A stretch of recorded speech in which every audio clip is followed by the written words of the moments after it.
Kata anggarannya sih cuma ada 1 miliar. Nah biasanya kalau event-event kita bikin di HUT Sultra ini 2,5 miliar untuk 5 hari. Di sana dia minta 7 hari, 7 malam lah acara itu. Nah otomatis kan anggaran 1 miliar nggak bisa itu, nggak cukup. Nah ceritanya waktu itu sih dia bilang cuma ada di anggaran 1 miliar. Untuk sisanya nanti ada sponsor, nggak ngerti mungkin dari MBG Group, nggak ngerti waktu itu tambang. Saya kan sebagai seniman ya kita kan percaya aja namanya pejabat yang ngomong. Saya kan nggak tahu politik, orang politik kan dia mau akali kita. Saya sih lurus-lurus aja, namanya seniman bukan politisi. Nah, sudah turunlah semua teman-teman membantu kita kerja. Pokoknya seingat saya itu hampir 3 miliar acara itu. Itu awal bulan 2018, awal tahun ya? Di akhir tahun nyebrang ke awal tahun. Oh berarti akhir Desember 2017 ke yes, Januari 2018.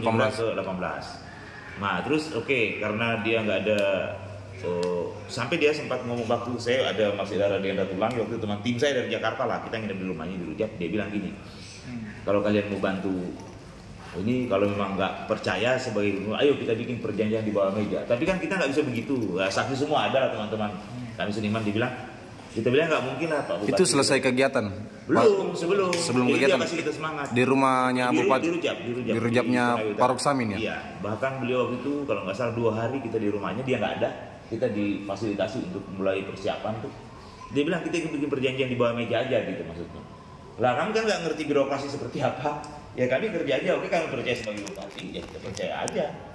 Bikinlah, terjun semua teman-teman, bantu sampai kerja. Ya, pokoknya udah tinggal mencuri aja enggak kali. Bagaimana bisa menutupi anggaran yang habis sekitar 3,5 miliar itu harus selesai. Anda bayangkan. Yang jadi membengkak gini, karena ulang tahun itu dia menghadirkan sekitar 6 grup dari K-pop Korea. Itu artis internasional, sering mengisi, ada namanya MBG Group ini kan sponsor utama di Grammy Award Amerika.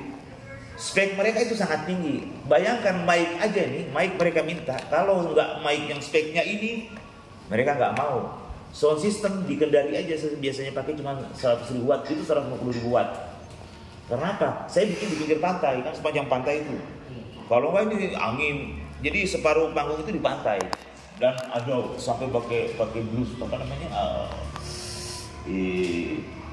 Screen saya bukan screen biasa, screen apa sih namanya yang digital itu? LED. Ya pakai itu. Nah selama 7 hari 7 malam termasuk saya konser sendiri, belum lagi artis ibu kota, 7 artis itu ya pokoknya habis sekitar 3,5 miliar. Nah di Pemdanya saya cuma dikasih 1 miliar, itu pun dipotong 200 karena ada pajak apalah, jadi sekitar 800 sama. Otomatis itu saya langsung serahkan ke Imeng yang sebagai apa namanya yang menyediakan properti kayak panggung, alat apa namanya sound system lighting. Nah kita semua pemain ini nggak ada yang udah habis-habisan lah gitu, udah nggak tahu. Nah saya nggak tahu. Terus waktu itu sempat disumbang oleh MBG Group itu sekitar 500 juta. Hanya 2 menit uang itu habis karena harus bayar-bayar. Ya nggak menolong apa-apa lah. Itu pun terakhirnya tiba-tiba grup dia, saya masih ingat namanya Anton, dia mengirim preman untuk nagih uang 500 juta. Saya bilang begini, ini acaranya bupati Anda yang bekerja sama dengan MBG Group datang bawa artis, dia minta spek paling tinggi, Anda nggak punya duit, terus Anda bantu saya buat sementara kemitraan antara perusahaan itu dengan si Anton ini kan ada bupati di situ. Saya sediakan mereka anggaran, saya sediakan mereka acara, harusnya mereka biaya saya dong. Kenapa tiba-tiba bantuan dari MBG Group ditagih pula setelah acara itu? Ini saya bilang politik apa ini? Saya nggak ngerti. Mungkin orang tidak beradab pun tidak akan saya melakukan itu. Bayangkan acara mereka yang diuntungkan PT mereka yang bekerja sama. Karena mereka datangkan artis, mereka saya buatkan acara yang bagus. Kenapa selesai acara lu tadi? Gua harusnya lu bayar gua dulu dong. Benar nggak? Tapi saya juga tidak masalahin. Kirim preman loh itu. Kalau saya mau marah sebenarnya saya nggak mau aja. Sampai akhirnya sebelumnya setelah itu dibilang, oke, kita akan bangun segitiga berlian tempat usaha di Konawe Utara. Kita bangun. Dia bilang desainkan saya. Anda bayangkan desain dari Jakarta saya bawa sampai tinggal di hotel sehari 2,5 juta selama 3 bulan. Ngedesain itu 3 tempat wisata itu Labengki, Olesya dengan Pantai Taitai. Itu ngedesain saya hampir 1 miliar kan di sini. Datang bolak-balik hampir setiap hari dia datang, kita diskusi, kita presentasi, semua ada buktinya, ada foto-fotonya. Biasanya kita coba Itu udah nggak ada hubungannya nih ceritanya. Dari proyek pariwisata inilah yang disponsori oleh MBG Group swasta ini untuk investasi ke swasta, kita bisa kembali, bisa kita dibayar. Terus berjalan dia bilang buatin saya villa, saya juga villanya dari mana? Itu SPK sendiri langsung 2 miliar anggarannya. Siapa yang suruh? Beliau juga, bahkan SPK juga. Nah, terus dia tanda tangan. Selesai itu kita bangun, nggak ada dia bayar. Tukang saya datangkan dari Jawa, sampai kira-kira 40 atau 50% itu barang. Saya udah nggak punya uang untuk lanjutkan. Ya, tukang itu kan tinggal di rumahnya di Dinahan. Ya akhirnya dengar sih dia cicil juga bayar, tapi whatever lah. Cuman maksud saya begini. Ini Bang, artinya kan yang kita cerita ada 3 proyek.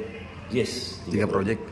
Total keseluruhan itu utang Bupati ini berapa, Bupati Konut ini? Sebenarnya ada datanya di situ ya, tapi kalau saya hitung itu ya kayak banyak di Konut itu, di HUT Konut itu paling nggak ada 2 miliar. Di proyek HUT Konut. HUT Konut, terus yang kedua proyek proyek itu paling sekitar segitiga pariwisata itu saya habis sekitar 900-an. Terus yang proyek ketiga? Yang proyek ketiga yang villanya? Yang villanya itu kan SPK-nya ke saya. Dia bilang sih udah bayar tukang-tukang itu, tapi kan material juga dari saya gitu. Ya, itu berapa, Bang? Habis sekitar 700 atau 800-an lah. Berarti hampir menyentuh angka 5M sampai saat ini, Bang. Ya, 4M lebih lah, 4,5. Ya 3,5 hampir 4 lah. Maksudnya sampai saat ini ada tidak itikat baik atau dicicil bagaimana? Nah, dia sempat ngomong, nanti saya kasih proyek. Tapi saya kan bukan kontraktor, Bos. Saya seniman, saya IO. Seniman murni, nggak ngerti, saya nggak ngerti politik, nggak ngerti akal-akal gitu. Terus yang saya kecewa jujur aja gini, dia fitnah saya ke orang-orang, seolah-olah saya sudah terima uang. Uang yang dia kasih itu kan langsung ke rekening perusahaan, saya langsung dibayar ke vendor-vendor, nggak pernah melalui saya. Yang dia kasih yang 1 miliar itu? Yang 1 miliar itu pun dari pariwisata, itu kan kita tanggung jawab udah selesai, itu uang negara, Bos. Tapi maksud saya, yang dibilang dari dia sendiri, dia sudah kasih. Terus vendor-vendor ini kan beberapa nagih ke dia langsung kadang-kadang, karena saya tidak sanggup bayar. Ada beberapa yang masih tersisa. Nah dia ngomong sama orang, kamu tagihnya sama Jaya, karena saya sudah bayar sama Jaya. Sekarang begini, saya aja mau pulang ke Jakarta susah nih waktu itu, udah habis-habisan gitu. Jadi saya kecewanya itu gini, kalau memang tidak bisa, ya jangan difitnah gitu maksudnya. Bang, ini kan tadi sempat dijelaskan, ada tidak perjanjian di bawah meja itu atau perjanjian secara tertulis? Dia menawarkan itu, tapi saya tidak mau karena ya tidak etis lah kita sebagai bupati itu. Kita bicara sama bupati ini, tapi saya lupa ternyata saya bicara sama politisi bukan seniman ya. Nah itu masalah.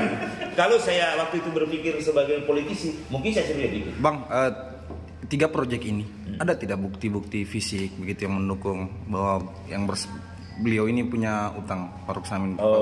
Bukti fisik bangunannya di sana sekitar 50%, entah mungkin katanya sih saya dengar katanya dia udah bakar ya whatever lah, tapi kan semua tukangnya masih ada, orang semua ada di situ yang kerja teman-teman saya sudah berdiri itu. Yang proyek anunya itu segitiga berdirian, semua gambarnya ada di dia, bahkan ada emailnya, kita ada datanya. Ada datanya semua. Ada semua datanya. Kalau terkait Halo Sultra HUT Konut itu? Konut itu kan viral di mana-mana semua waktu itu kan 7 hari 7 malam. Maksudnya kelebihan biaya itu ditahu tidak sama yang bersangkutan? Kan dia sendiri yang bilang. Saya bilang tidak mungkin kamu bikin acara 7 hari 7 malam, datangkan artis dari luar negeri, 7 artis ibu kota di panggung spektakuler di pinggir laut, hampir 200 meter panggung itu. Uang lu cuma 800 juta. Logikanya dari mana? Halo Sultra saja. Bang, tapi ada tidak bahwa dia menyanggupi sebelum terlaksananya acara? Dia sudah menawarkan. Dia kerja sama itu. Jadi gini, andalannya waktu itu adalah apa sih namanya? Andalannya adalah MBG Group. waktu itu. Jadi yang mereka bikin ngiler juga sih memang tuh, sampai keluar di Metro TV kan, LPG Group berapa triliun kalau nggak salah diinvestasi ke situ. Nah ceritanya mungkin infrastruktur pembangunan tempat kompleksnya dia kasih kami gitu. Sebenarnya saya nggak mau tertarik gitu loh, cuma saya bilang oke, dia bilang carilah kontraktor nanti mereka yang kerja. Sebenarnya ini bukan ada hubungan negara, ini swasta sebenarnya. Cuman proyek itu nggak jadi, saya juga nggak tahu jadi apa enggak, mereka udah nggak ngerti karena saya nggak ada urusan, yang penting kita dibayar.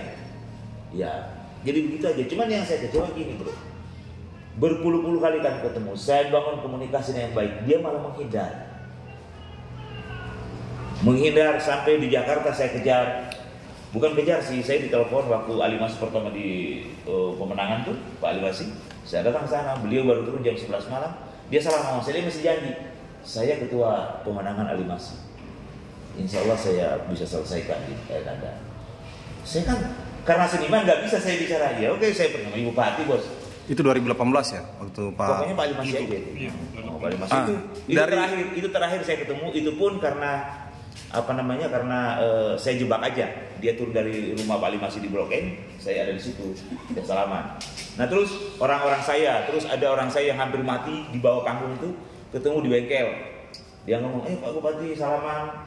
Oh iya, apresiasi, tapi dia bilang, masih ingat Pak saya orangnya Jaya, langsung kabur dia pergi. Jadi orang saya pun dia hindari, apalagi saya gitu loh, takut. Bang, berarti terakhir ketemu 2018. Yes, itu terakhir. 2019 sampai 2023 ini nggak ada. 2023 terakhir saya minta tolonglah sama teman saya. Saya mau bikin film. Jadi film Adu dan Maria itu awalnya inspirasi dari dia sebenarnya. Mungkin dari dia, maksudnya waktu di bawah saya kalau Diki, saya tulislah itu ceritanya. Saya mau bikin film di sini. Saya pernah ngomong sama dia. Oke, terakhir itu saya datang. Saya sudah maafkan lah, sudah lah kalau memang tidak bisa, ya kita bikin sesuatu yang baru lah. Saya bilang saya mau bikin film di sana, tapi saya nggak mau ketemu dulu, saya suruh teman saya ketemu dia di rumah makan nggak tahu di mana, tiba-tiba oke, besok Rabu ya nanti Bang Jaya suruh ketemu saya. Saya bilang lupakanlah masa lalu, ayo kita berkarya untuk sutra. Karena pikiran saya ini kan ini tokoh juga gitu, saya nggak mau kalau mau kita berubah kan setiap orang ada mungkin juga pada saat itu ya dia belum berevolusi lah. Ternyata hari Rabu dia WA hilang lagi itu. Ya udah saya nggak mau lagi ya udah. Pak, ini kan abang merasa dirugikan dengan jumlah uang sebegitu besarnya. Sudah bertahun-tahun. Tidak ada upaya untuk melaporkan supaya itu sebagai bentuk penekanan. Oke. Pada 1 tahun lebih atau hampir 2 tahun setelahnya, sebenarnya bukan saya yang lapor. Karena teman-teman saya ini sudah menekan beberapa vendor saya yang belum dibayar, sampai ada yang meninggal, kasihan penari itu. Mereka desak saya, kalau saya tidak lapor mereka menganggap saya sudah ambil duit. Saya sebenarnya lapor, saya tidak tega. Kenapa saya lapor? Karena untuk membuktikan bahwa sebenarnya omongan dia di orang-orang bahwa saya terima uang, saya mau bukti, kita bicara di polisi aja deh. Daripada kau fitnah saya kan saya nggak mau. Di mana dilapor Bang? Saya lapor di Polda. 2000. 2020. Sampai ada demo, mau ada demo itu ada media. 2020 ya? Iya kalau nggak salah itu. Saya lapor di Polda, turun anak-anak demo, mereka teman-teman itu. Udah akhirnya saya tidak tahu, tiba-tiba saya dapat surat menghentikan pemberhentian penyidikan. Iya, saya SP3. Menurut saya, ya kita tahulah hukum kita seperti apa hari ini. Jadi saya putus asa. Terus selain upaya hukum itu ada lagi tidak yang dia? Terus saya suruh pengacara saya berangkat dari Jakarta, bro. Suruh datang temuin dia. Dia bagus, dia selalu bagus ngomongnya. Bagus, orang itu ngomongnya bagus. Kalau untuk ngomong keren lah. Ya, siapapun bisa ngomong sih sebenarnya. Bahkan orang gila sekalipun dia jago ngomong gitu maksudku. Cuman etikat baik aja yang saya maksud. Tidak ada, baru dia menghindari terus. Ya, makanya saya tidak tahu juga orang ini. Kalau di 2023 ini apa yang abang akan ambil langkah? Tuntutannya. Saya pikir lebih menyakitkan kalau saya buat film di tempat dia.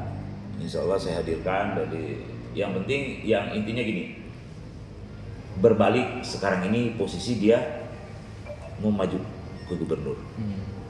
Itu kan otomatis sebenarnya kalau saya orang jihad saya bisa lakukan. Tapi saya kan ya biar waktu aja yang menjawabnya. Saya bukan tidak tega saya sebagai seniman gitu loh untuk mencederai itu, apalagi nggak bisa aku karena mencederai kesenimanan saya nggak mau. Bukan politisi saya masalahnya.